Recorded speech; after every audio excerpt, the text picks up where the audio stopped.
Indigenous Women by Gracie Bishop, Ainsley Petty, Emily Copen, and Emily Aisling. Sacagawea was a part of the Lemhi Shoshone tribe. Sacagawea was born in May 1788 in Salmon, Idaho, and passed in December 1812 in Conneaut, South Dakota. She was around 25 years old when she died. She had 2 children and was married to a man named Toussaint Charbonneau. What was Sacagawea most known for? Sacagawea was best known for her role in helping Lewis and Clark in the expedition to explore the western region of the United States. At the ripe age of 16, her presence on the expedition really helped when talking to other tribes, since she was able to speak the same language as them, unlike Lewis and Clark. Lewis and Clark knew little about the land that they were exploring, but Sacagawea helped them learn more about the area and its people. During this time, she helped them find the lost city, the City of the Moon. How did Sacagawea specifically help Lewis and Clark? Translation/interpretation between other natives and Lewis and Clark, gaining supplies, getting horses, sense of direction, knowing her surroundings, finding edible plants/herbs, like roots, plants, and berries. Lastly, preventing hostile situations with fellow tribes, etc. How is Sacagawea seen as being a positive female role model? Since Sacagawea was such a crucial part of the expedition, she is seen as a positive female role model. At the time in history, women weren't seen as being equal, but because of her major role in the expedition, she is now one of the most known female role models. Susan LaFlèche Picatte was born in 1865 in northeast Nebraska and sadly passed away in 1915. Growing up, she was always interested in helping others and decided at 21 to move to Pennsylvania. Here, she attended the Women's Medical College of Pennsylvania and earned her doctorate degree in medicine. At the age of 24, she became the first Native American woman doctor. There are many inequalities for her along the way, but ones that stood out to me were that she was able to treat and help people, yet she was still a woman, so she was not able to vote, and she was also Native American, so she was not allowed to call herself an American citizen. In 1913, she decided to open a hospital in Waltville, Nebraska. At this hospital, your skin color did not determine whether you were treated or not, and over 1,300 patients were helped here while it was open.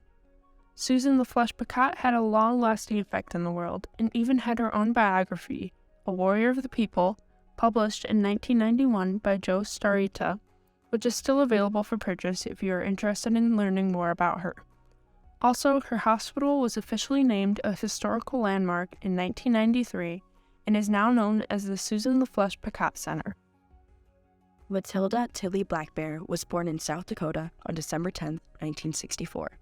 She was a part of the Rosebud Sioux tribe and believed in the teachings of the White Buffalo Calf women.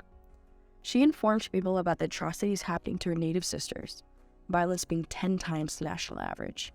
She was the first Native woman to speak in Congress about battered women. Tilly believed that a part of colonization was the erasing of these women's stories. She worked very hard to fight the normalization and lack of response from the government. Tilly was beloved in the community and was called Unshi, or grandmother of the battered women movement. She was able to help shape the Violence Against Women Act, which is still in effect today. She co-founded and ran the White Buffalo Calf Women's Society for 14 years, a nonprofit shelter that helps everyone in the area affected by violence.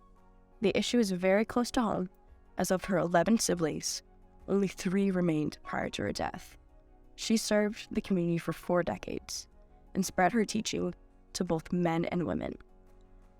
Tilly tragically passed on July 19, 2014, but her memory lives on.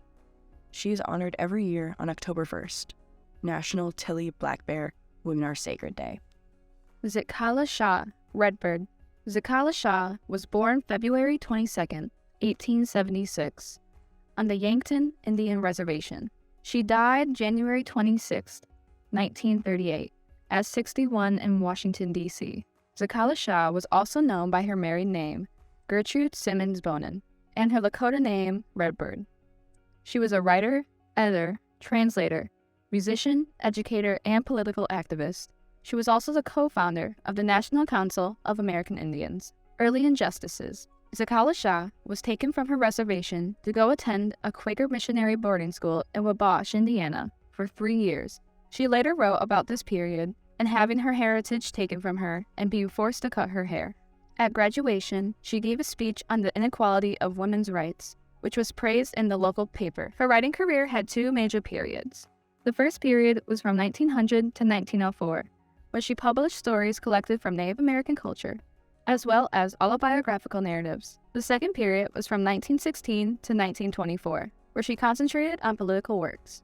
After moving to Washington, D.C., where she became politically active, she published some of her most influential writings, American Indian Stories, 1921, with the Hayworth Publishing House. Political activism. Zakala Shaw was involved with the Society of American Indians, SIE, dedicated to preserving the Native American way of life while lobbying for the right to full American citizenship. She also criticized the practices of the Bureau of Indian Affairs, BIA, such as their attempts to prohibit Native American children from using their native languages and cultural practices, and also abusing children and their refusal to pray in a Christian manner. In 1926, she and her husband founded the National Council of American Indians, NCIA, dedicated to the cause of uniting the tribes throughout the U.S.